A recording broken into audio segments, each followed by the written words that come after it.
Okay, so, even for those of us really deep in AI, uh, there's this persistent challenge, right? Mm, Getting past the generic stuff.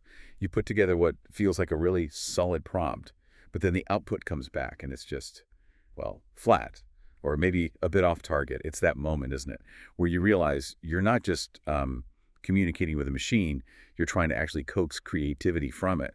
Well, today we're doing a deep dive into a specific framework, one that's really designed to completely shift how you interact with AI. We're trying to move beyond just giving instructions, and Yeah. actually turn AI into, well, a profound creative partner.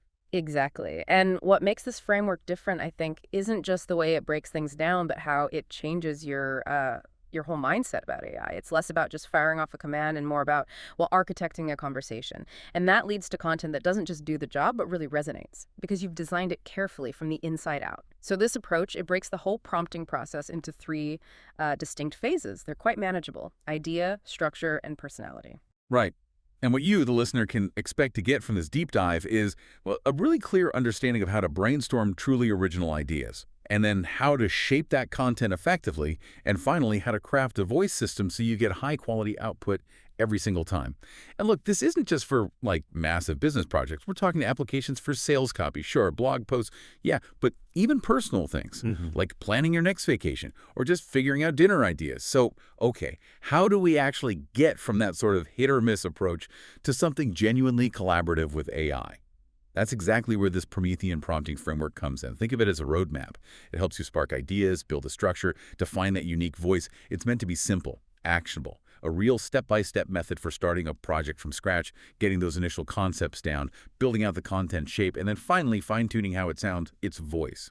And they call it Promethean because, well, like Prometheus brought fire and knowledge, this framework is about igniting and guiding the AI's creative spark for you. That's a great way to put it. So we kick things off with phase one, brainstorm. We call this the idea layer.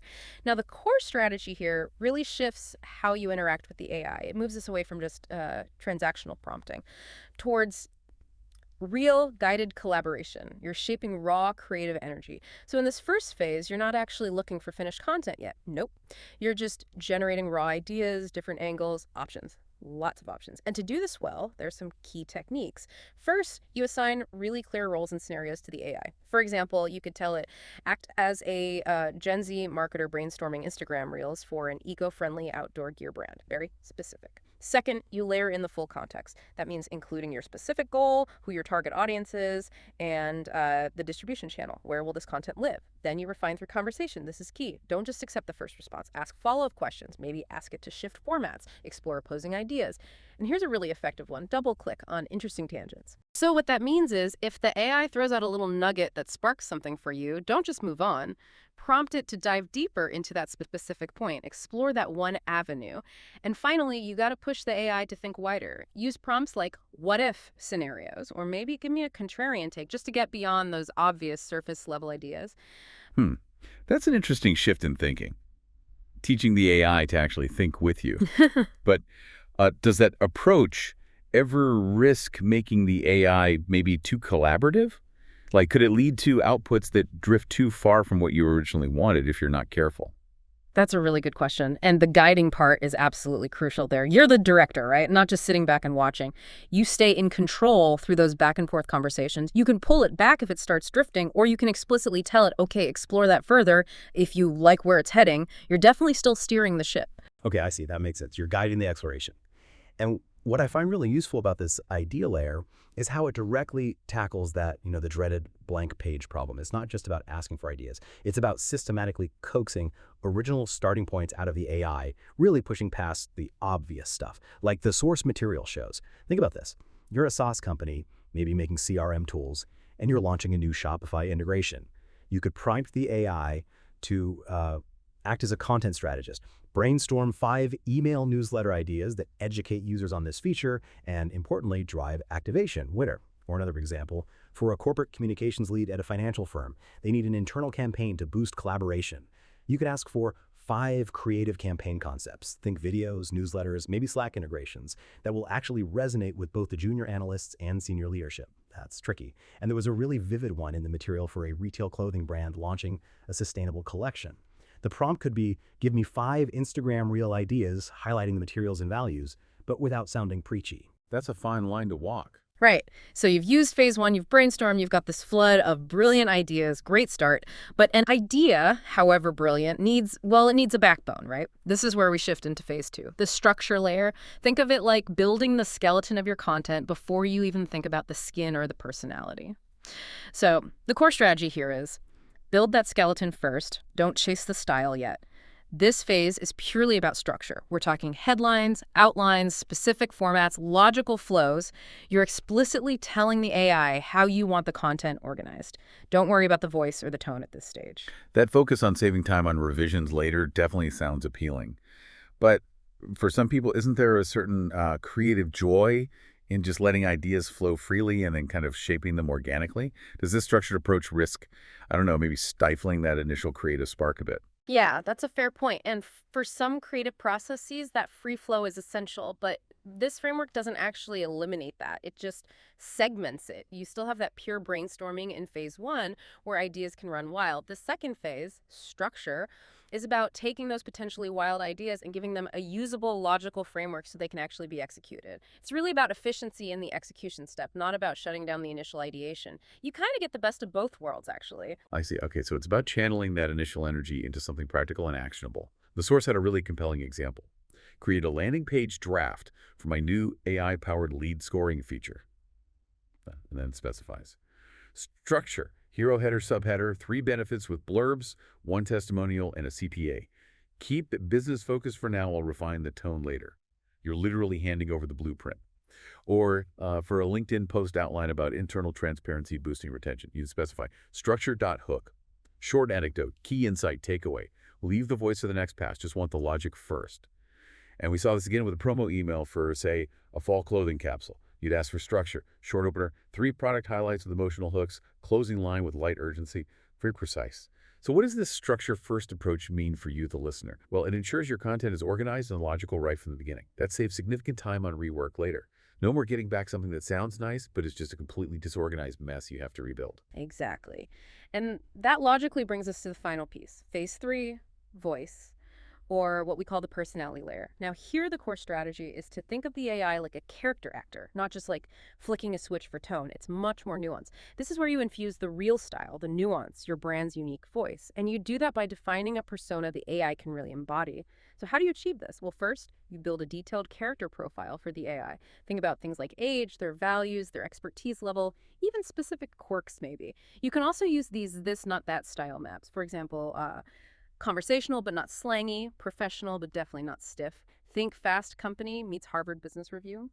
Another really powerful technique is feeding in samples. Give it examples of your own writing, or maybe writing you admire, for the AI to model itself on. And you can actually lock in reusable personas by asking the AI to sort of internalize this brief across multiple outputs. It starts to learn that voice. Oh, I can totally relate to that. I remember trying to get campaign ideas for a really niche product once, and the AI just kept giving me the same tired angles again and again. This framework, especially defining that voice clearly up front, sounds like it would have saved me days of frustration trying to inject personality after the fact. This is where the AI really starts to feel like an extension of you or your brand.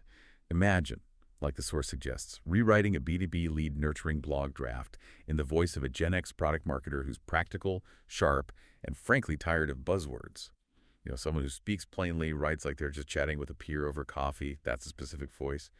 Or rewriting an internal company announcement as if it's coming from a millennial head of HR who's direct but also empathetic. Someone who gets employee concerns but doesn't sound like a corporate press release. And for something like Instagram captions for that retail brand, you could ask for a voice that sounds like a millennial founder who loves design, talks like a real person, and absolutely hates marketing fluff. You know, proud of the product but not trying too hard. Matching the style for maybe a graphic tee or a windbreaker or some utility pants.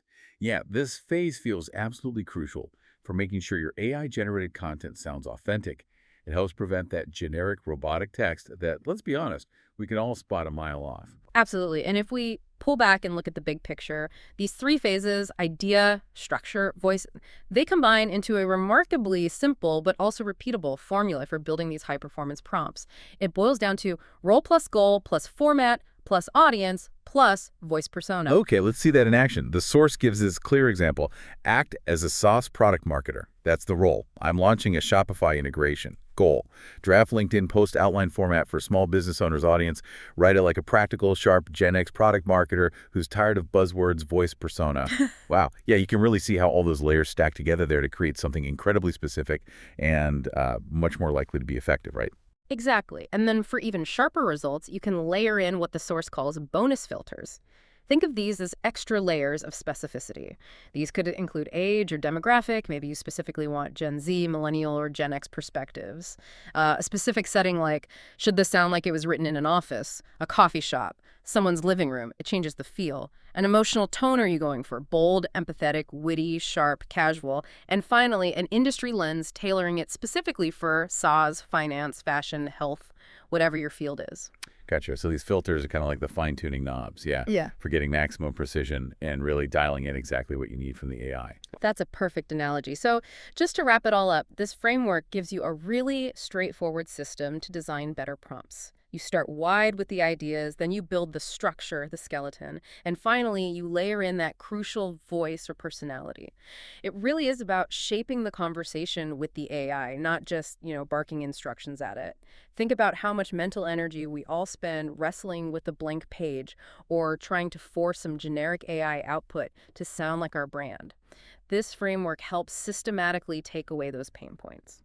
And it's worth remembering, you could apply this framework to pretty much any project, whether it's for your business, your content marketing, or even just personal stuff in your life. Yeah. And like anything, the more you practice using it, the better your AI outputs are going to get. Which I think leads to a really interesting question to ponder.